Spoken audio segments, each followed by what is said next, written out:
안녕하십니까. 주말 홍사원의 경제쇼. 저는 경제와 정의를 다잡는 홍반장 KBS 기자 홍사원입니다.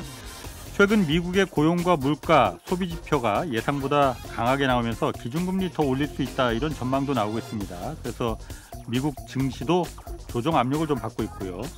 우리나라 증시는 1년 반 동안 이어진 기준금리 인상 행진이 멈추면서 소폭 상승하는 모습이었는데 국내외 증시 움직임 오늘 좀 더 자세히 좀 살펴보겠습니다. 김영익 서강대 경제대학원 교수 나오셨습니다. 안녕하세요. 네, 안녕하십니까. 그리고 경제쇼 플러스의 공식 질문 요정. 그렇지만 손대는 주식마다 떨어진다고 그래서 불만이 이해할 수 없다는 오윤혜 씨. 소폭 상승 저에게는 해당되지 않습니다. 네, 낙폭입니다. 아주 저는. 네. 그 이상하네. 왜 그러실까? 이렇게 경제쇼 이제 플러스 하신 지도 오래됐잖아요. 3년 넘었는데 서당께 3년이면 풍어를 읊는다는데 네. 제 계좌는 언제쯤 빨간색이 되는 겁니까? 경제쇼 서당이 안 맞는 것 같아요. 유은혜 씨가. 그러니까요. 서당으로 옮겨야 하나 그러면은? 안타깝습니다. 오늘 제대로 팁을 얻어가 보도록 하겠습니다. 네. 먼저 김 교수님. 1월 달에 우리나라도 그렇지만 미국도 그렇고 증시가 많이 상승했잖아요. 예. 많이 상승한 거 맞죠? 예, 많이 올랐습니다. 이거는 왜 이렇게 뜬금없이 오는 겁니까? 아니면 이유가 있어서 오는 겁니까? 뭐 작년 말 올해 전망할 때 경기 침체가 올 것이다. 그러니까. 1분기는 주가 별로 안 오를 것이다. 예. 이렇게 전망을 했는데요. 네. 예, 그런데 1월에 주가가 많이 올라 버렸어요. 예. 네. 보니까 제일 많이 오른 지수가 세계에서 제일 많이 오른 지수가 우리 코스닥입니다. 코스닥? 예. 그래요? 그다음- 세계에서 예. 1월 달에? 예. 그다음에 나스닥. 그다음에 우리 코스피가 많이 올랐는데요. 예. 네. 근데 세 지수가 공통적 특징이 뭔지 아세요? 작년에 제일 많이 떨어졌었습니다. 작년에요? 예. 작년에 우리 코스닥 금리 지수가요. 오르니까. 35% 떨어지면서 예. 전쟁했던 러시아 주가보다 더 떨어졌었어요. 아, 그랬어요. 예, 그렇게 많이 떨어졌죠. 예. 그래서 올해 전반적으로 세계 주가가 많이 올랐는데요. 작년에 많이 떨어졌던 우리 코스닥, 코스피 이런 것들이 많이 올랐죠. 네. 경제는 나쁘지만은 현재는 나쁘지만 앞으로 경제가 좀 개선될 것이다. 예, 그리고 돈에 조금 이동 조짐이 보이고 있는데요. 네. 예, 작년에 은행 금리가 5% 금리를 많이 주다 보니까 돈이 은행으로 많이 몰려들었어요. 그랬죠. 네. 그런데 5% 금리가 최근에 그 3.5% 그 맞아요. 이하로 네. 떨어져 버렸거든요. 예. 그러니까 그동안 은행으로 많이 몰렸던 돈들이 금리가 떨어지니까 은행으로 최근에는 별로 안 들어가고 있습니다. 예. 네. 예, 자산시장도 다시 그럼. 예, 그런 돈이 단기 부동자금이라든지 특히 MMF 예, 아주 예. 단기 자금이거든요. 예, 그게 작년 말에 비해서 거의 50조 원이나 증가해 버렸어요. 작년 말에 비해서요. 예. 그래서 네. 150조에서 거의 200조까지 증가해 버렸거든요. 갈 곳 모르고 단기적으로 헤매는 자금들이 예, 헤매던 자금들이 예. 이제 일부가 주식시장으로 들어오고 들어오고 있고요. 음. 예, 그래서 이 돈들이 돈이라는 게 눈이 있거든요. 예. 수익률 높은 대로 이동하려고 지금 대기가 하고 있어요. 네. 그래서 주식시장으로 갈 것인가, 부동산 네. 시장으로 갈 것인가, 채권 시장으로 갈 것인가. 예. 이미 채권 시장으로는 예. 많이 갔었습니다. 네. 그래서 작년 하반기부터 9월부터 채권 수익률이 꾸준히 떨어지다 보니까 채권 시장으로 많이 갔고요. 예. 그 돈 일부가 이제 서서히 이거 주식시장으로 오고 있습니까? 오면서 주가 상승했던 것 같습니다. 교수님의 예측은 그럼 정확히 틀린 거 아닙니까? 작년에 경기 침체가 무섭게 온다. 제가 진짜 겁 많이 먹고. 왜 웃으시죠? 그런데 제가 또 너무 너무 대놓고 아니 왜냐면 저는 교수님이 너무 신뢰하기 때문에 뭔가 이제 오늘은 이제 다른 팁을 경기 얻고자. 침체는 오는데 네. 제가 작년 말부터 올해는 주식으로 돈 버십시다. 예. 아 맞아요. 그 말씀하셨잖아요. 주식 투자 많이 하라고 그러셨고 네. 말씀드렸거든요. 왜냐하면 주가라는 거는 경기의 침체예요. 경기 침체보다는 현재 경기보다는 미래 경기를 반영하는 거예요. 아 선반영 또. 네, 그래서 제가 뭐 작년 말부터 말씀드렸던 건 올해 경기는 굉장히 어렵다. 맞아요. 네, 그런데 현재 경기가 어렵다는 이야기는 듣지 말고 네. 앞으로 경기를 미리서 예고해주는 뭐 장단기 금리 차나 선행지수 동향 이런 걸 보자. 예. 예, 그리고 작년에 우리 주가가 많이 떨어져 버리니까요. 제가 명목 GDP 그다음에 유동성 그다음에 일평균 수출 금액 이런 거 가지고 주가를 평가하는데 네. 주가가 지나치게 저평가 저평가에 맞아 들었었어요. 그 말씀 그래서 하셨죠. 경기는 나쁘지만은 지나치게 저평가됐으니까 올해는 주식시장이 오를 것이다. 아, 그럼 저도 오늘은 돈 벌 수 있겠네. 올해는. 돈 벌 수 그냥 있을 거예요. 버티면 되죠. 해봐야 하는 거죠, 그걸 또. 이러니까 맨날 그러는 거야. 네. 아니, 김 교수님, 그런데 예. 1월 달에 주식 오른 거에 대해서는 예. 뭐 여러 가지 이유 뭐 있지만은 다른 거 다 떠나서 그냥 이거는 워낙 작년에 많이 떨어졌기 때문에 워낙 떨어졌기 때문에 오른 거다 이 얘기도 있거든요. 예. 그게 맞는 거 아니에요? 그렇죠. 작년에 많이 떨어졌기 때문에 네. 오르는 건데요. 네. 예, 그런데 제가 보니까 시장이라는 건 예. 어떤 때는 뭐 버블도 일으키고 역버블도 일으키지만 예. 상당히 똑똑하거든요. 아, 예를 들어 가지고 삼성전자가 작년 4분기 영업이익이 4조 5천억 발표했다가 나중에 4조 3천억으로 좀 줄였습니다만은 예. 그때 삼성전자 주가가 5만 2천 원이었는데요. 네. 33분기 만에 삼성전자 영업이익이 최저치를 기록했었습니다. 예. 네. 근데 삼성전자 주가가 5만 2천 원에서 6만 원이 넘어버렸거든요. 아, 지금요? 예. 그럼 그렇게 나쁘다고 그러는데 왜 주가는 오르느냐. 오를까? 예, 그렇게 주가는 미래를 반영해 버린다는 겁니다. 삼성전자 영업이익이 올해 1분기에도 더 줄어들 텐데 내년에는 개선될 것이다. 그러면 어제도 잠깐 말씀하셨지만은 경제쇼에서 지금까지는 그러니까 미국도 그렇고 한국은 좀 경기 침체로 지금 들어가고 있는 예. 것 같은데 미국은 사실 아직까지는 그게 안 보이잖아요. 예. 그런데 어제 분명히 다음 달부터 그리고 하반기로 갈수록 미국의 소비가 예. 굉장히 감소할 거니까 경기 침체가 눈에 드러나게 이제 보일 예. 거다라고 얘기를 하시잖아요. 예. 그렇게 되면은 미국의 주식도 미국 주식 같은 경우에는 앞으로 내려가겠네요. 그러면은. 예. 근데 우리 주가는 내려가요? 우리 주가는 지금 아까 명목 GDP 이런 경제 변수에서 저평가형이 많이 떨어지다 보니까 예. 들었었는데요. 미국 주가는 아직도 한 10% 정도 가대평가된 상태거든요. 아, 과대평가. 예. 그래서 제가 뭐 올해 그 주가가 내내 오른다는 거 아니고 예. 지금 주가 1월에 올랐다가 2월에 좀 왔다 갔다 제자리 걸음 네. 거의 제자리 걸음 하고 있거든요. 예. 네. 예, 그런데 저는 뭐 3월에서 5월까지는 상당히 좀 괜찮은 장이 한번 있으리라고 보고 있어요. 예, 그런데 하반기 들어가지고 미국 소비가 줄어들면서 미국 경제가 침체에 빠지면서 네. 10% 가대평가된 미국 주가가 떨어지면서 예. 우리 주가도 방향은 같거든요. 아마 같이 떨어지는 3분기에는 걸로. 주가도 같이 네. 떨어질 수 있다. 예. 우리나라요? 예, 네. 우리도 떨어질 수가 있는데 네. 미국 주가만큼은 많이 안 떨어질 것이다. 왜냐하면 우리 주가는 저평가형에 들어섰기 때문입니다. 우리 주식은 과소평가돼 있고 미국 주식은 과대평가돼 있는 거예요? 예, 그렇습니다.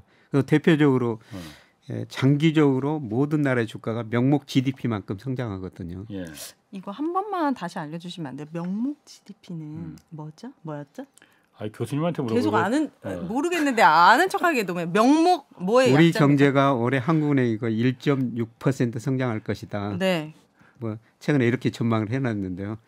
1.6%라는 것은 실질 GDP라고 그래요. 아, 실제. 예.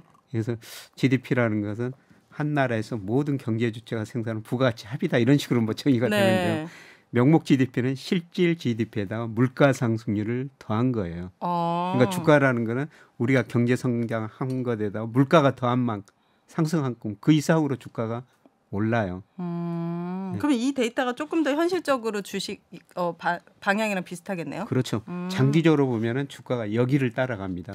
때로는 가대평가되고 때로는 가소평가될 수가 있지만요. 네, 감사합니다. 그런데 작년 말 기준으로 보니까 우리 주가는 이 명목 GDP 성장 추세에서 24%나 저평가됐어요. 근데 미국 S&P 500 기준으로 보면은 한 13% 정도 미국 주가는 가대평가돼 있는 상태거든요. 네. 그러니까 떨어질 때는 방향은 같지만은 우리 주가가 덜 떨어지고 올해는 올라갈 때는 우리 주가가 더 많이 올라간다는 겁니다.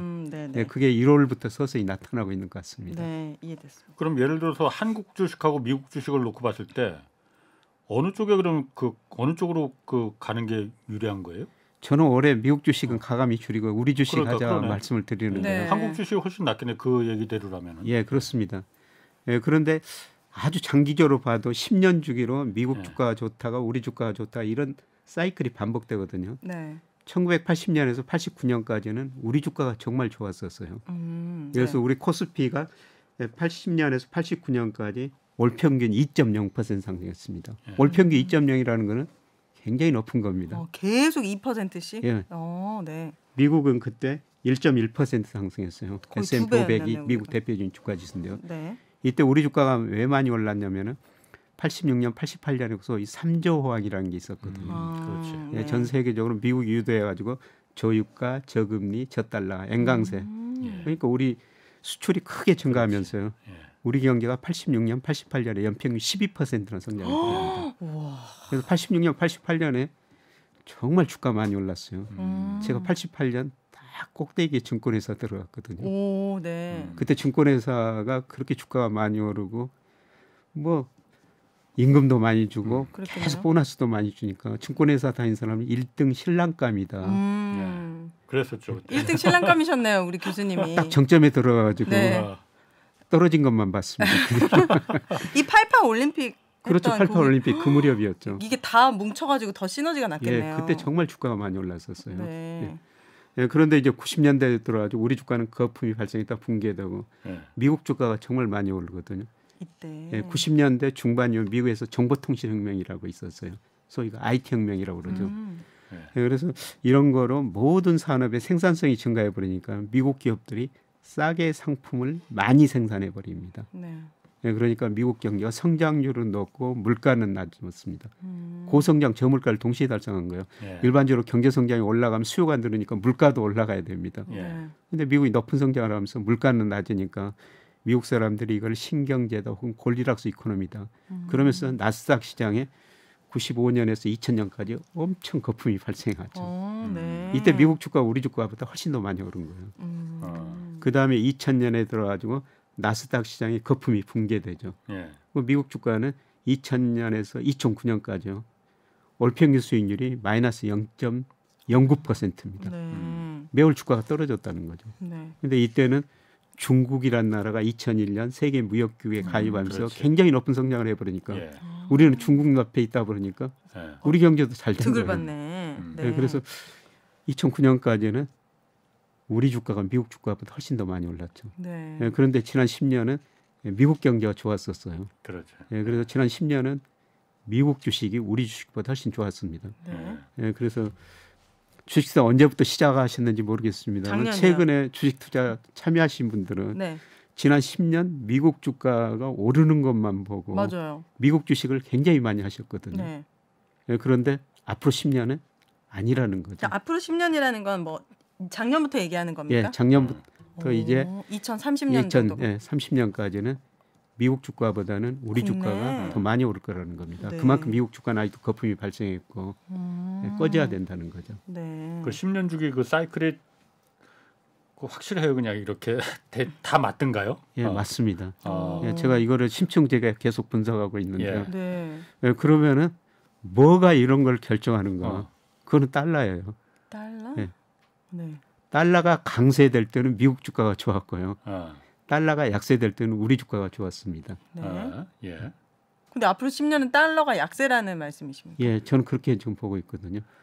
이미 달러 가치가 작년 달러 지수라고 그럽니다. 예, 그게 작년 뭐 10월 물에 114까지 갔다가요. 최근에 102까지 떨어졌다가 최근에 미국 뭐 고용 좋고 물가 좀 오르니까 104까지 약간 올랐거든요. 네. 예, 그런데 저는 114에서 정점을 치고 예. 달러 가치가 장기적으로 하락 추세에 접어들었다. 이유가 뭡니까? 예, 날카로운 질문이십니다. 아, 겁나 소리 답하겠나? 아, 죄송합니다. 갑자기 궁금해지네. 네, 이거 지금- 달러 패권이 약세라니까요. 지금 미국 정부 부채가 너무 많아요. 미국 정부 부채가요? 옐렌 재무장관이요. 예. 미 의회한테 미 국가 부채 한도를 계속 올려달라 요구를 하고 있는데 왜가 지금 공화당들이 그렇지. 빨리 안 해주고 있어요. 예. 네. 이거 안 올려주면요 미국 국가 부도에 가게 됩니다. 뭐 공무원들 월급도 못 준다고 월급도 뭐 못 그런 얘기 줍니다. 나오죠. 예. 네. 근데 근데 올려도 가- 주겠지 뭐 어차피. 결국 올려주기는 예. 올려줄 텐데요. 음. 아마 공화당이 버틸 때까지 버티고야 예. 올려줄 겁니다. 예. 왜 버티는 건데요, 공화당은? 정부가 돈을 많이 쓰지 말자는 것이죠. 아. 예. 그런데 민주당은 정부의 역할이 중요하다고 생각하고요. 공화당은 시장의 역할이 더 강조하는 전통적인 네. 그런 성향이 있거든요. 예. 네. 그러니까 정부가 그렇게 돈을 써서 부채가 많이 늘어나서는 안 된다. 예. 이게 공화당 생각이거든요. 네. 근데 이미 부채가 많다. 예, GDP 대비 120%가 넘었습니다. 예, 많은 그 거죠. 그렇지. 완전. 예. 그 일본도 그러면 부채가 많아서 엔저가 계속 가는 겁니까? 일본은 사실 심각한 나라죠. 200%가 아, 넘죠. 230%가 아, 넘습니다. 심각하네. 예. 일본은 좀 예외로 좀 놔야 될 것 같아요. 답이 일본은 없네요, 외적인 나라예요. 예외적. 그 아까 제가 명목 GDP 설명을 했습니다만은 네. 명목 GDP가 감소하는 나라는요. 제가 세계에서 본 적이 없어요. 네. 근데 일본은 유일하게 일본이. 95년하고 지금 거의 비슷한 수준입니다. 우리나라는 부채가 몇 프로 정도 되는 겁니까? 국가 부채? 네. 60% 우리나라는 정도? 아직 50% 약간 밑돌고 있어요. 네. 우리나라는 가계 기업 부채가 많고요. 정부는 세계에서 제일 양호한 나라 중에 하나입니다. 오, 양호한 편이군요. 네. 우리나라 그러니까 경제가 어려우면 누군가는 빚을 져야 될 거 아니에요. 예. 아, 근데 우린 개인이 우리 한국은 이제 가게가. 개인이 다 맞아. 알아서 도생해라 했고 네. 미국은 달러 풀어가지고. 유럽은 국가가 대신 그 빚을 져주겠다. 예, 맞습니다. 예. 슬프네요. 갑자기 확 슬퍼지네. 그리고 미국의 그 정부 부채도 높고요. 예, 그다음에 대순 부채가 한 17조 달러 되거든요. 대순 부채는 뭐예요? 예, 미국이 미국이 하면 순대 해에다 빚진 거예요. 해외에다가. 예. 아. 예, 미국이 해에다가 예. 뭐 직접 투자했고 금융자산 투자도 했지 않습니까? 해외 부채요. 그다음에 우리 국민연금도 지금 우리 개인들도 미국 주식 채권 많이 사고 있지 않습니까? 예. 네. 그런 차이거든요. 예. 네. 네, 그런데 이거를 어떻게 견디고 있냐면 작년에 그 바이든 대통령이 우리나라 가지고 어디 먼저 간지 아세요? 우리나라 현대라고 들었던 것 같은데. 삼성 먼저 삼성전자. 갔습니다. 평택. 정확하게 들었네요. 나갈 때 현대 갔어요. 아, 네. 그리고 미국 가서도 SK 통화했거든요. 네. 바이든 대통령이 왜 우리 기업인하고 그렇게 접촉해 가겠습니까? 투자하라고. 투자 좀 해달라. 네. 그 돈이 계속 미국으로 들어야지 음. 순부채 17조 달러를 견딜 수가 있는 거예요. 그리고 그리고 우리 저 국민연금, 우리 네. 개인들 미국 주식 많이 사지 않습니까? 네. 그 돈들이 미국으로 계속 들어가지고 17조 달러 부채를 견딜 수가 있는 겁니다. 그런데 이 돈들이 네. 어느 날 좀 덜 들어가면 네. 달러 가치가 많이 떨어질 수가 있다는 겁니다. 음. 그런데 최근에 그 네. 돈이라는 게 정말 똑똑한데요. 네. 최근에 그 세계 주식형 펀드 보니까 미국으로는 돈이 거의 안 들어가고 있어요. 이게 어디로 갑니까? 유럽으로 좀 가고 유럽. 있고요. 아세아 지역으로 많이 들어오고 있습니다. 중국, 우리나라, 대만 대만까지요. 이 세 나라로 돈이 많이 들어오고 있습니다. 그래서 제가 뭐 최근 그 작년 11월 통계부터 말씀을 드리는 건데요. 뭐 세 달 가지고 10년을 전망할 수는 그러니까. 없죠. 네. 예, 그런데 이 세 달 움직임이 저는 앞으로 10년을 예고해 주는 것이다. 그럼 앞으로 10년간은 미국 경제는 그렇게 타오르지 않는다. 예, 그렇습니다. 아세안, 유럽 이쪽 경제가 타오른다. 예, 특히 아세안, 예. 아시아 경제가 타오를 거라는 겁니다. 그래서 그 돈들이 이쪽으로 몰리고 있는 거다라고. 예, 보는 거예요? 그렇습니다. 네. 그래서 우리 주식 투자도 예. 그동안 미국을 많이 하셨다면 그렇죠. 미국 비중 좀 줄이고 네. 뭐 우리나라 주식이라든지 네. 중국이라든지 베트남이라든지 인도라든지 인도네시아 예. 예, 10년 동안에 이렇게 비중을 조절하셔야 된다는 겁니다. 좋은 팁이네요. 네네. 그 주식 같은 경우에 그 한국하고 일단 미국하고 비교해 보면은 미국 가게는 주식 비중이 굉장히 높죠. 예, 사실 한국도 주식 많이 한다고 하지만은 미국은 물론 직접 투자도 하는 분들도 많지만은 뭐 연금이나 이런 예, 거로 연금 투자하는 같은 비용이 워낙 많아서 예. 어느 정도나 많은 거예요? 예, 미국 가계 금융자산 중에서 주식 비중이 2021년 말에 54%였어요. 가계 자산 중에서 네, 오, 54%. 네. 부동산, 동산 다 포함해서 아니 부동산 빼고 금융자산 빼고. 중에서 금융자산 중에서. 중에서. 이제 우리가 금융자산이 있으면 네. 은행에다 맡기고 채권 사고 보험에다 들고 주식 네. 사고 그러거든요. 네. 네. 예, 미국은 54%까지 늘어났습니다. 네. 그런데 이제 작년에는 50%까지 떨어졌거든요. 예. 네. 근데 장기 평균이 43%예요. 예. 미국 가계 금융자산 중에서 주식 비중이 평균이 43%라는 거죠. 네. 그래서 50%까지 떨어졌지만 아직도 너무 많다는 겁니다. 그래 네. 이게 많은 겁니까? 그 우리나라는 주식 비중이 어느 정도 되는데요? 우리나라는 네. 통화 개미운동 뭐 그때 네. 주시장 정말 많이 늘어났잖아요. 참여하셨습니까? 그때 2021년에 23%였어요. 이거는 직접 투자하고 오. 그다음에 펀드까지 합쳐가지고. 그래요. 네, 그런데 작년 3분기에 20%로 떨어졌습니다. 저는 99%거든요 개인적으로. 제 금융자산 제가 좀 많은 편에 속하는 거군요. 많은 것보다 절대적으로 많으신데요. 자산 배분을 좀 하셔야죠. 왜 1% 마저 채우지 1%면 남겨뒀어요, 그래? 1%는 그래도 제 자존심이거든요. 마지막 자존심. 그러면 어느 정도가 좀 건강한 주식 투자라고 생각하십니까? 자산, 금융자산에서? 그거는 저 연령별로 다 다르고요. 아 그렇겠네요. 근데 저 윤혜 씨 같이 젊은 분들은 99%는 안 하시더라도 50% 정도는 50% 정도는 오래 살고 괜찮다. 주가가 장기적으로 은행 금리보다 수익률이 높고 그다음에 채권 수익률보다도 주가가 더 높습니다. 네. 그래서 장기적으로는 젊은 분일수록 주식을 많이 가지고 계셔야 돼요. 네. 그런데 나이 드신 분들은 저같이 나이 든 사람들은 줄이고 원금을 지키는 게 제일 중요하거든요. 네. 그래서 연령별로 다 다른데요. 다르겠네요. 제가 보기에는 20%는 너무 낮다고 생각하고 있어요. 네. 그리고 제가 올해 그 주식 비중을 좀 늘리십시오.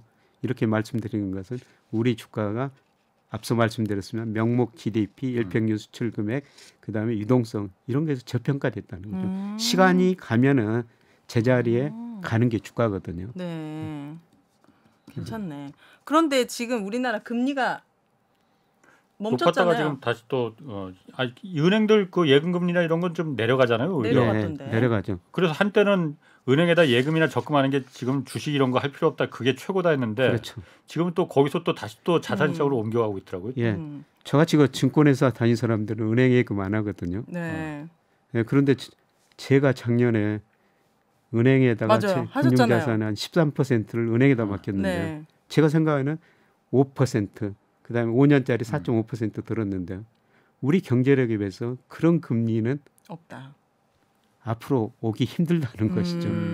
그런데 이미 그 3.5%까지 많이 떨어졌지 않습니까? 이 3.5%도 제가 보기에는 높아요. 높다고요? 예. 우리 잠재 성장률 지금 2% 후반에서 2%에서 1% 후반으로 떨어지고 있거든요. 네. 경제 성장이 낮으면 금리도 낮아지는 거예요. 그래서 지금 3.5%도 제가 보기에는 높습니다. 근데 더 빨리 떨어질 거예요. 요새 그 대통령까지 나서가지고 은행 대출 금리 너무 높다. 그러지 않습니까? 더 빨리 떨어질 거예요.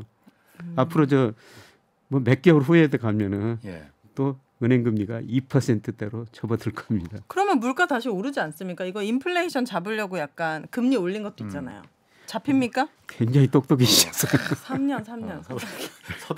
제 계좌는 지키지 못하지만 우리 플러스 청취자분들은 지켜드려야죠. 금리가 떨어지면 이제 소비가 올라가지고 물가를 잡을 수가 없는 것이죠.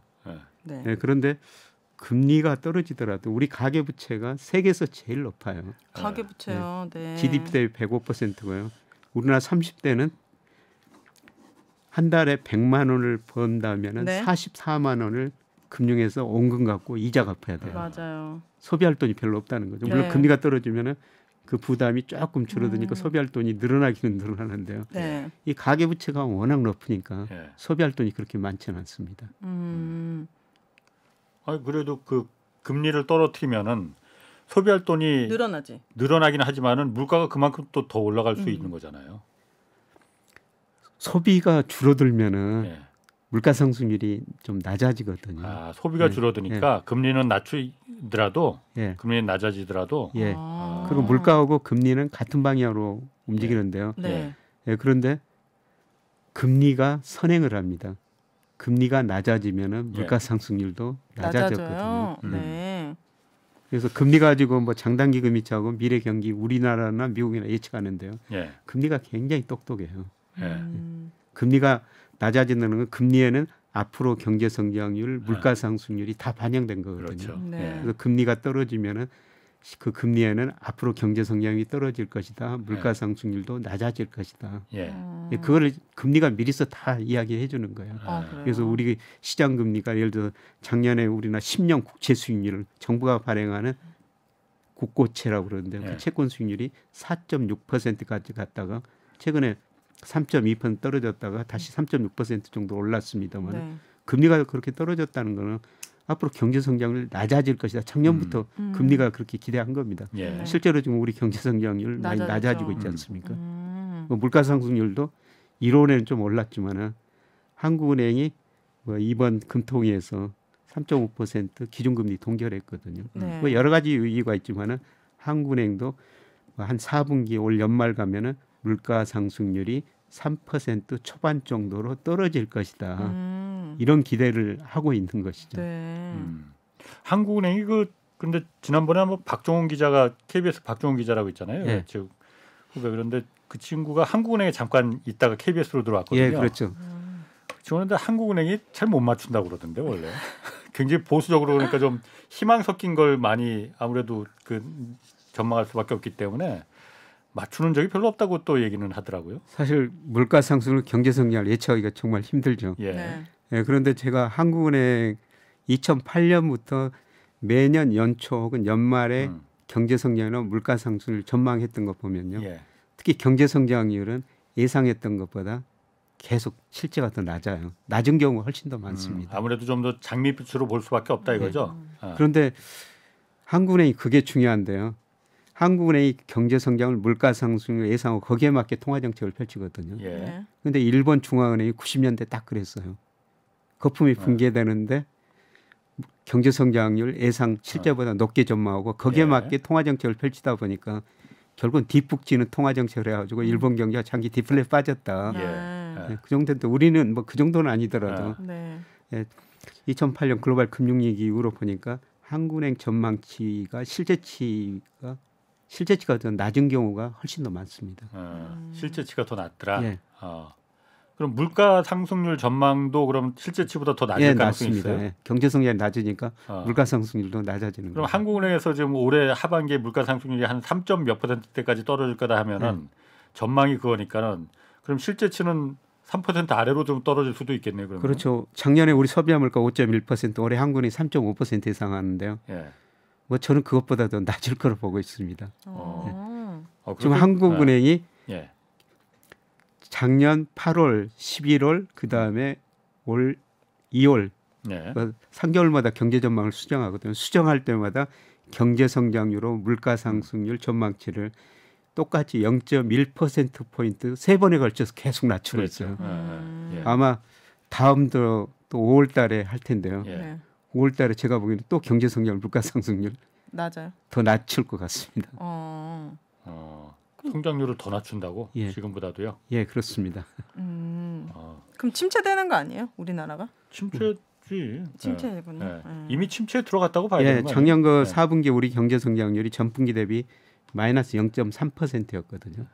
작년 4분기에. 예. 근데 올 1분기도 뭐 마이너스 성장할 가능성이 높아요. 예. 예를 들어 가지고 지금 우리 가계가 소비할 능력이 그렇게 크지 않거든요. 네. 예. 소비가 많이 안 되고요. 예, 대기업들이 돈을 엄청 가지고 있습니다. 투자를 안 해요. 예. 작년 말 현재 한국은행 자금순환표 보니까 우리 기업들이 가지고 있는 현금성 자산이 940조 원이나 됩니다.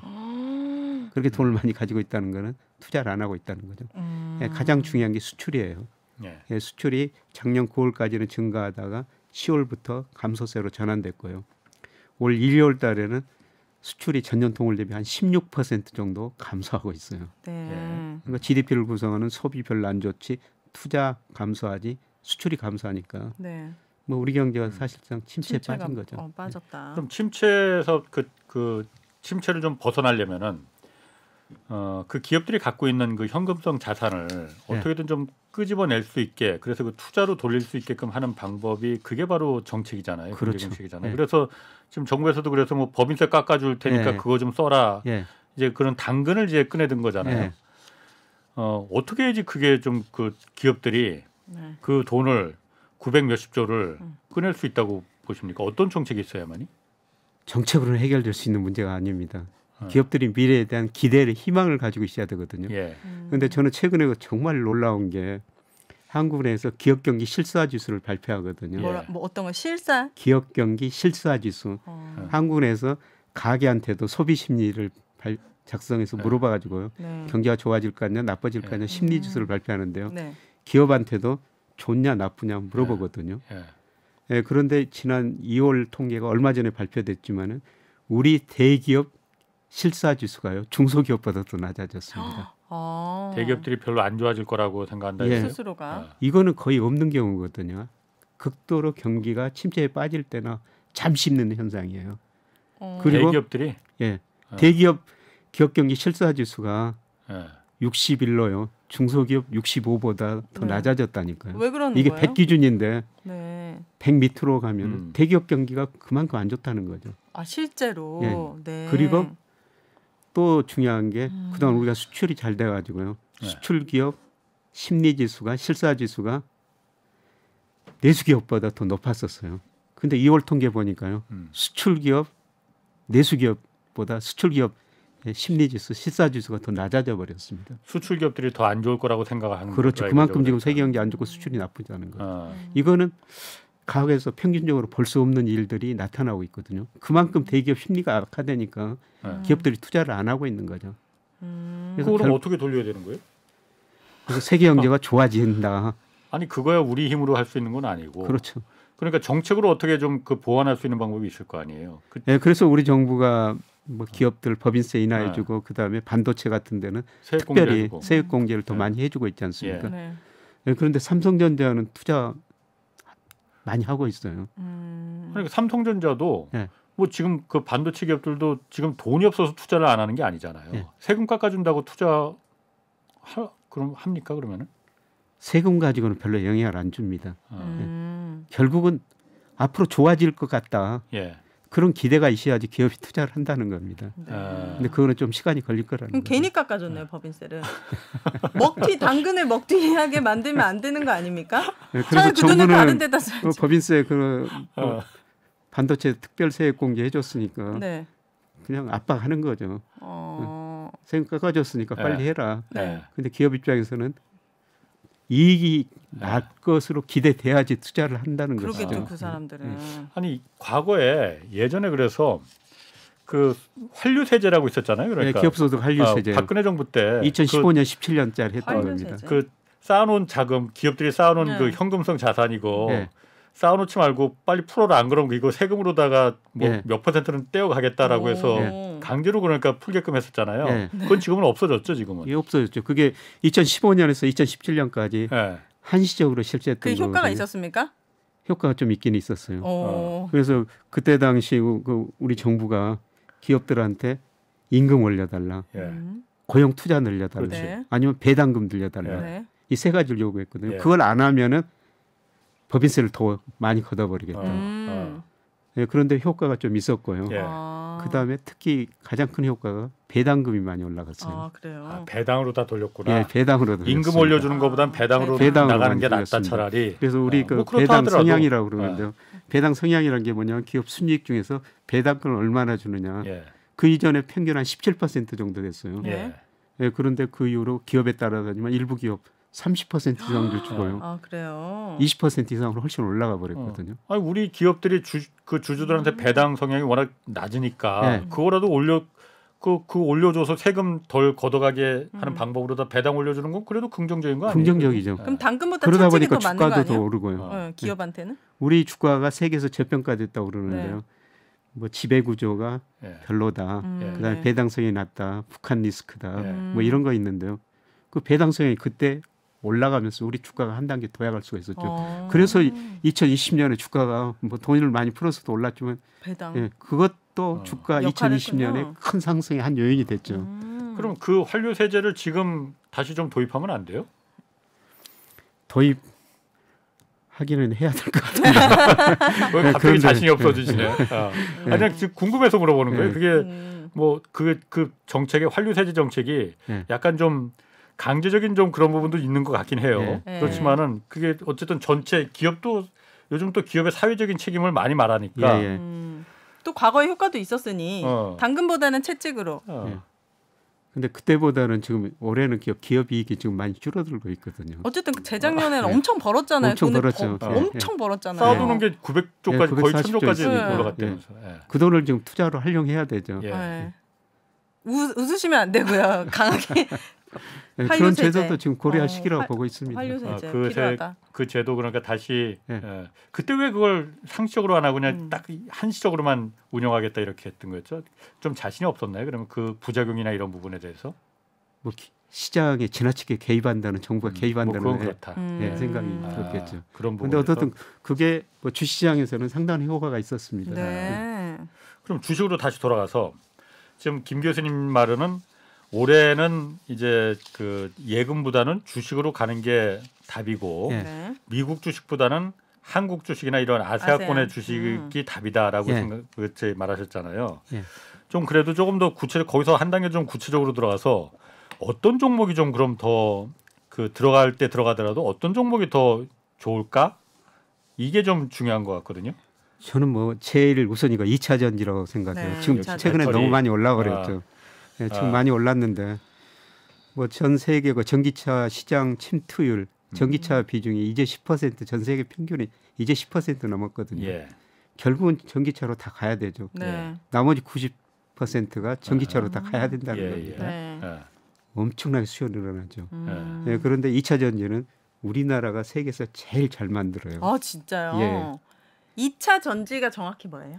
충전식 배터리. 그러니까 전기차에는 무조건 예. 들어가야 되는 예. 건가 보죠? 그 전기차의 그 2차 전지 비용이 거의 40% 차지하고 있습니다. 엔진 같은 역할을 하는 아니죠. 엔진은 죄송합니다. 모터고 네, 이거 죄송합니다. 휘발유통이지 네, 그러니까. 휘발유통. 아니 모르시는 분들 많아요. 2차 전지 하니까 딱 떠오르는 게 배터리 같은 건가요? 네. 배터리? 배터리죠. 아, 사랑의 배터리 생각하지 마시고 또 가수라고. 진짜 한 번도 그런 생각 해본 적이 없는데 2차 전지가 우리나라 최고라고요? 예, 세계에서 오. 최고예요. 우리 그 LG 에너지 솔루션, 뭐 삼성 SDI 이런 것들이 세계에서 우리나라가 최고의 경쟁력을 가지고 있습니다. 네. 그럼 배터리 제조뿐만이 아니고 그 소재. 소재. 예. 이런 것도 의외로 그러니까 한국이 굉장히 그렇죠. 국각을 나타내고 있더라고요. 예. 최근 그런 소재 업종 주가가 엄청 올랐거든요. 그러니까. 저도 뭐 그걸 좀 살았는데요. 네. 어. 뭐 좀 오래 살았는데 벌써 수익률이 네. 100%예요. 밥 한번 사셔야겠네. 진짜 배 아파 죽겠네. 진짜요. 물론 제가 산 주식이 다 많이 오른 건 아닙니다만. 네. 예, 2차 전지 그렇게 좋고 장기적 성장 추세라는 겁니다. 예, 그리고 네. 반도체. 이것도 반도체? 우리가 세계에서 제일 잘하는 거거든요. 반도체요? 근데 우리가 저는 미국보다 잘한 주식을 사야 된다고 생각하는데요. 네. 우리가 미국보다 잘한 게 2차 전지, 반도체. 2차 전지, 반도체, D램 분야. 반도체는 그런데 지금 가격이 겨울이라고 해서 워낙 그 수익률이 지금 떨어진다고 하는 거 아니에요? 예, 올해는 반도체 수익이 많이 줄어들 거예요. 올해. 근데 내년에는 개선될 거라는 거죠. 예. 예, 그리고 삼성전자 주가하고 우리나라가 선행지수 순환변동치하고 제가 관계를 분석해 보면요. 선행지수 순환변동치가 떨어지면 삼성전자 주가도 좀 먼저 떨어졌지만 떨어지고요. 선행지수 순환변동이 앞으로 경기를 예고해 줄 지표인데 뭐 이것도 뭐 앞으로 가봐야지 확인할 수가 있습니다만 제가 예측해 보니까 3월쯤에 저점이 나오거든요. 반도체. 예. 예, 그리고 우리가 저 미국보다도 요새 잘하는 게 일본의 K 엔터테인먼트. 그러니까 K컬처. 예, 그거는 거죠. 예, 엔터. 그래서 예. 지금 SM 난리 나지 않았습니까? 최근 뭐 지분 뭐 그것 경쟁 때문에 많이 올랐는데요. 엔터테인먼트도 예, 괜찮다. 일부 엔터테인먼트 2차 전지랑 반도체를 같이 하는 기업도 있습니까? 없어요. 아 없군요. 아 있으면 하나 하려고 했는데 하나로 1타 쌍피 되잖아요. 근데 없군요. 안타깝네. 쉽지가 않은 일이네. 그리고 하나 더 관심을 가져야 할 게 네. 로봇 AI 같은 거예요. 제가 저 얼마 전에 울산에 있는 공장 방문해 봤더니 뭐 사람 별로 보기 드뭅니다. 공장에 가면. 맞아요. 거의 다 로봇이 일하거든요. 네. 그래서 어떤 사람도 극단적으로 앞으로 제조업 공장에서는 사람 한 사람, 개 한 마리만 있으면 될 것이다. 걔는 왜? 개는 왜 필요하냐? 네. 저 자기 밥 주는 주인 졸다가 기계에 다치지 않을까? 개는 저 멍멍하고 짖는. 사람은 네. 그 개 밥 주기 위해서 필요하다. 로봇이 거의 다 이래요. 네. 그리고 요새 뭐 AI. 챗 GPT 이런 거 챗 등장하면서 GPT. 네. 네. 뭐 서비스업도 많은 거에 자동화하고 있거든요. 맞아요. 그러니까 AI. 제가 요즘 보니까 그 챗 GPT라는 게 네. 그게 정말로 새로운 혁신을 불러일으키 새로운 산업을 신산업을 거기서 이제 여태까지 우리가 메타버스니 뭐 NFT니 뭐 이런 거 했지만 그거보다도 네. GPT가 인공지능이 정말 우리가 직접 이용할 수 있게 돼버린 거잖아요. 예, 네. 그렇죠. 여기서 정말 새로운 산업이 지금 막 활활 타오르는 거 아닌가? 그렇죠. 새로운 산업이 타오르고 예. 그렇게 하려면 반도체 수요도 많이 그러니까. 들어가거든요. 예. 그거랑 반도체랑 무슨 상관인데요? 그거 하려면은 그게 아 엄청나게 AI에 네, 서버 저장 센터가 지금보다 훨씬 더 많이 네. 그리고 고급 반도체가 들어가야겠지 그러니까. 그걸 우리나라에서 만듭니까? 아니 그러니까 우리나라는 메모리지만은 네. 그러니까 그 인공지능 반도체는 우리나라가 만드는 건 아니라고 해요. 그러니까 엔비디아나 뭐 이런 미국 업체들이 다 만드는데 네. 우리나라도 메모리도 어쨌든 거기서 굉장히 많이 필요할 거 아니에요. 필요하니까. 기존의 메모리보다 훨씬 더 성능 좋은 인공지능에 그 적합한 메모리를 많이 수요가 늘어날 거다. 네. 그래서 로봇 같은 것도 장기적으로 성장 산업이죠. 네. 네, 그리고 우리 저 인구 고령화 정말 심각하게 진행되고 있지 않습니까? 네. 앞으로 저 나이 들어가지고 좀 너보다고 놀게 될 겁니다. 네, 맞아요. 지금도 그러잖아요. 네. 그래서 이런 산업 중심으로 그럼 주식 투자할 때 그 지금 시점에서 참고해야 되는 그 지표 같은 거 있잖아요. 예. 아까 뭐 달러도 얘기하셨고 예. 뭐가 좀 좀 봐야 됩니까? 일반 개인들이 장단기 금리 차를 맞아, 보시면 이거 맨날 됩니다. 장단기 말씀드려요. 예, 금리 차. 장단기 금리 차가 앞으로 경기를 예고해 주는 건데. 예. 장단기 근데 금리 최근에 긍정적인 신호가 나오고 있어요. 예. 장단기 금리차 역전되면 경기 침체가 온다고 그랬는데요. 예. 우리 장단기 금리차는 10년하고 1년 금리 차이거든요. 전국 예. 곳곳에. 예. 예, 그런데 최근에 1년짜리가 10년짜리보다도 높아졌었는데요. 작년 12월부터. 원래는 그러니까 장기 10년짜리가 더 더 높아야, 높아야 되는데. 되죠. 어. 예, 그런데 최근 며칠 보니까 이게 정상화되고 있어요. 다시. 다시 10년짜리가 1년짜리보다 높아지고 있거든요. 그럼 그건 미래 어떤 시점에서 이제 경기가 좋아질 서서히 거다. 좋아질 것이다. 예. 주가는 선행하니까. 예. 예, 그리고 선행지수요. 선행지수. 예. 어떤 선행지수? 예. OECD에서 선행지수를 한국 거 발표하고요. 예. 예, 그다음에 우리 통계청에서 선행지수 순환 변동기량을 발표하거든요. 2021년 5월이 OECD 선행지수 한국 선행지수가 정점이었고요. 우리는 통계청 거는 6월이 정점이었어요. 예. 선행지수가 꺾이면요 주식 투자 안 하시는 게 좋습니다. 네. 예. 근데 하시더라도 정점이었다면서요. 그게 2021년 5월, 6월 정점을 치고 우리 코스피도 3,300 같은 게 2,135까지 떨어진 거죠. 떨어지고 이제 다시 오를. 그게 이제 언제 오를 것인가. 근데 제가 예측해 보니까 3월이 저점이 나오는데요. 아 그래요? 이번 예, 3월? 제 모델에 네. 예. 모델이 있으신가 예, 봐요. 모델이 네. 있는데 3월에 저점 나오는데 네. 예, 계속 모델이 틀릴 수도 있고 네. 아직은 좀 자신감을 자신할 많이 수는 없지만 잃으셨죠. 그럼 3월 이후에 하면 되겠네요. 주가는 선행합니다 조금. 그래서 주가가 지금 올라버린 거예요. 아. 지금 현재 경제 지표는 다 나쁘다고 그러죠. 네. 예, 그런데 주가는 올랐거든요. 예, 그만큼 예, 장단기 금리차, 선행지수 예, 이런 것 보니까 네. 미래가 좀 좋아질 것이다. 이런 네. 신호들이 나오니까 주가가 미리서 오르는 거죠. 그럼 미리 계속 올랐다면 그럼 다시 또 떨어질 일이 남은 겁니까? 아니죠? 이게 선반영이 이미 됐다고 하니까. 아마 미국 주가가 하반기 들어가서 좀 떨어질 거예요. 그러면서 우리 주가도 뭐 3분기에는 좀 떨어질 텐데 3분기에 예, 그렇다고 뭐 2,200 밑으로 이렇게 떨어질 가능성은 낮고요. 없다. 이제 저점 고점이 서서히 앞으로 높아지는 국면. 그래서 저점 99% 고점이. 주식 가지고 계시다고 그러는데 네. 어떻게 하면 계속 가지고 계시라는 겁니다. 근데 차별화는 정말 심화될 거예요. 2020 작년부터 제가 계속 가지고 있거든요. 한 주도 안 팔았습니다. 근데 어떤 네. 종목인지 모르겠는데 차별화는 심화될 겁니다. 아 차별화 아니 종목에 네, 따라서. 올해도 그렇지 않습니까? 아, 올해도 주가 지수는 10% 올랐는데 네. 아까 2차 전지 100% 오른 것도 있고. 놀랍게도 로봇주도- 제가 2차 전지도 갖고 있거든요. 그래요? 여기서 개인 상담을 하지 마시고. 아 그러니까 네. 그 정도로 있다. 어쨌든 갖고 있 3분기에 떨어질 수 있지만 예. 2,200 밑으로까지 내려가는 예, 거 어려울 그런 것이다. 건, 예, 예. 음. 이제 계속 저점 고점이 높아지는 국면이 전개될 겁니다. 주식은 그렇고 요즘 채권에도 일반 개인 원래 채권을 하면은 이게 기관 투자자들이 맞아요. 원래 예. 이 놀이였잖아요. 예. 근데 개인들도 요즘은 그렇게 채권에 대해서 많이 관심을 갖더라고요. 예. 네. 그 채권은 어떻습니까 그러면은? 뭐 작년 9월 이후로부터 방송에 나와가지고 계속 윤혜 씨한테 채권 어. 투자 좀 하시라고 어. 말씀을 드렸는데 안 고려도 하셨죠? 전 단 100원도 네. 예, 좀 그때 채권 어려워, 사셨으면 한 채권은. 10% 정도 올랐는데요. 예. 작년에 예. 비해서요. 예, 어. 채권 가격이요. 네. 금리가 떨어지니까. 예, 그런데 제가 생각하는 아직도 우리 금리가 우리 경제 성장률에 비해서 높습니다. 예, 그런데 저는 예, 지난번 뭐 9월 작년에는 장기 채권을 사시자 정부가 발행한 10년 국채 수익률 예. 국채를 투자하자 네. 이런 말씀을 드렸는데 앞으로 한국은행이 금리 올리더라도 한 번일 거예요.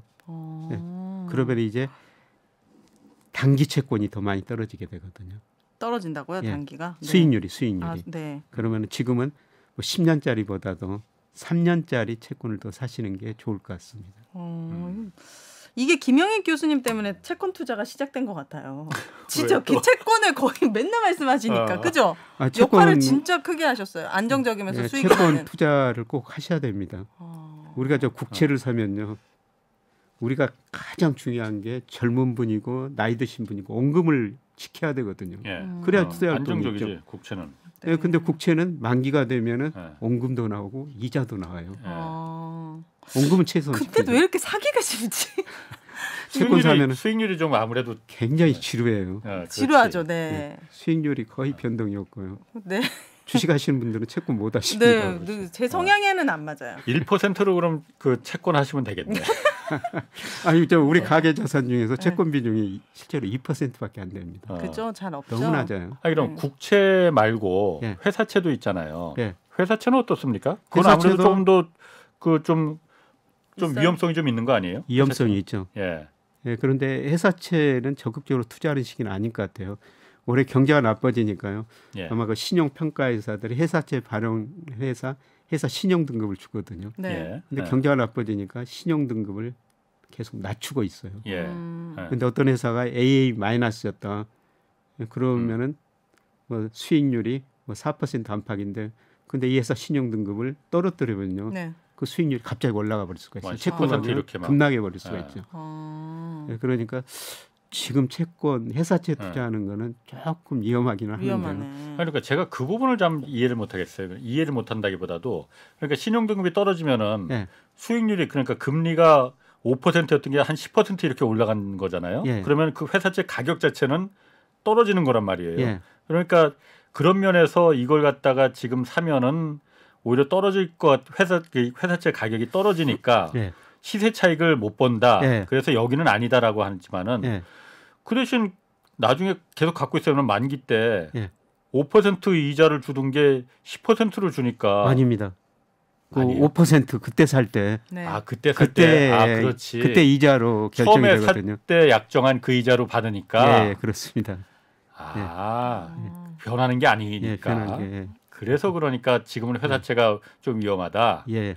그래서 그래서 그냥 그 주식 99% 하시고 그죠? 이제 저 보지 예. 마시고. 네, 회사채는 안 하는 걸로. 이 부동산도 궁금합니다. 예, 저는 저 부동산 가격은 거품이 이제 붕괴되는 국면에 초기, 초기. 예, 중기 접근해 가고 있다고 생각하고 있거든요. 네. 그래서 우리나라 저 집값은 작년 6월이 고점이었어요. KB 국민은행 기준으로. 네. 예. 지금 8개월째 떨어지고 있거든요. 예. 근데 역사적으로 보면은 부동산 가격이 8개월 떨어지고 추세가 그친 적은 없습니다. 근데 나라에서 어쨌든 금리 더 낮춰라고 했잖아요. 그러면서 부동산을 좀 잡으려고 하는 거 아닙니까? 대출 규제는 거의 다 풀어. 다주택자들에 대한 대출 규제도 다 예, 풀었잖아요, 좀 많이 지금. 풀었죠. 네. 예. 그런데 정부가 정책으로 부동산 가격 추세는 바꿀 수가 없어요. 예를 들어 지난 정부에서 20번 넘게 규제를 냈는데 올랐고 네. 이번 정부에서 계속 규제 안 하고 있지 않습니까? 예. 네. 그리고 요새 이제 논쟁이 되는 게 앞에 저 금리가 떨어진다. 금리가 떨어지면 집값이 올라간다. 네. 뭐 이렇게 주장하신 분들도 많이 나올 거예요. 네. 근데 작년 제가 3월달에 한 일간 신문에서 저를 뭐 대세 하락론자, 어떤 분을 대세 상승론자 이렇게 비교를 해놨더라고요. 네. 근데 집값이 일단 떨어졌죠. 네. 근데 요새 금리가 떨어지니까 그 신문에서 다시 전화가 왔어요. 다시 한번 논쟁 한번 해보자. 금리가 떨어지는데 네. 집값이 오른다고 주장하는 사람들이 많이 나타나고 있다. 네. 그렇지. 예. 근데 제가 집값을 결정하는 요소 보니까 집값을 결정하는 요소가 금리, 대출 금액, 경기 있는데요. 네. 초기에는 집값 결정에 금리가 가장 중요한 영향을 미쳐요. 그렇죠. 예. 예, 그런데 시간이 갈수록 경기가 더 경기. 유명한. 아, 사고 팔아야 돼서 그런가? 빨리? 경기가 나빠지면은 소득이 그렇지. 안 돈이 늘어나죠. 있어야지 집을 사지. 일자리가 안 늘어나죠. 네. 돈이 있어야지 집을 살 거 아닙니까? 네. 살 돈이 없어진다는 거죠. 줄어든다는 거죠. 예, 그래서 소득이 더 중요한 영향을 미치거든요. 그래서 일반적으로 우리가 금리가 떨어지면 집값 오른다. 그다음에 금리가 오르면 집값 떨어진다. 이게 일반적인 전부 금년은, 생각인데요. 네. 예. 거기다가 경기도 하나 고려하셔야 된다. 경기. 그러면 코로나 시기에는 경기가 좋았습니까? 경기가 안 좋았는데 엄청 올랐잖아요. 그때는 이제 거품이 발생한 거죠. 돈을 많이 풀어가지고. 아니 그러니까 거품이라 하더라도 거품이 너무 많아 이거는. 거품이라 하더라도 경기가 그때도 말씀하신 대로 안 좋았는데 안 좋았잖아요. 금리가 물론 낮으니까 네. 집값이 오를 만한 상황은 됐는데 네. 경기가 안 좋았는데 그래서 소득들도 자영업자들 많이 어려웠고 네. 맞아. 취업도 잘 안 됐고 네. 그러면은 돈이 없으니 집 살 돈이 없었어야 되는데 어쨌든 그때는 집값이 또 많이 올라갔잖아요. 윤혜 그 씨가 이전에 지금 이제 벌어둔 그죠? 소득이 있었죠. 어? 그 이전에 벌어둔 소득. 이전에 벌어둔 소득. 그리고 저 미래가 낙관적으로 보니까 예. 저 우리 레버리지. 레버리지 영끌 같은 그러니까 이게 사회적 전념이라고 그러는데요. 예. 예, 그렇게 집값이 오르니까 뭐 일부 애널리스트들 부동산 애널리스트 집값 오른다. 예. 뭐 오르는 것 보고 언론도 계속 오른다고 예, 보도 많고 사회적 예. 분위기가 한쪽으로 기운 거죠. 지금도 분위기는 언론에서 자꾸 띄우는 분위기인데 이제 집값 바닥 쳤다. 이제 오를 일이 있으니까는 이때 후회하지 마라. 이런 뭐 그렇게까지 직접적으로 말하진 않지만은 네. 뉘앙스는 그런 뉘앙스인데. 네. 아마 그게 일부 견해일 것 같고요. 예. 네. 지금은 타이밍이 아니다. 예, 집을 저는 산다면. 뭐, 예, 이미 좀 많이 떨어졌지만은 예. 예를 들어서 저 한 달 전인가요?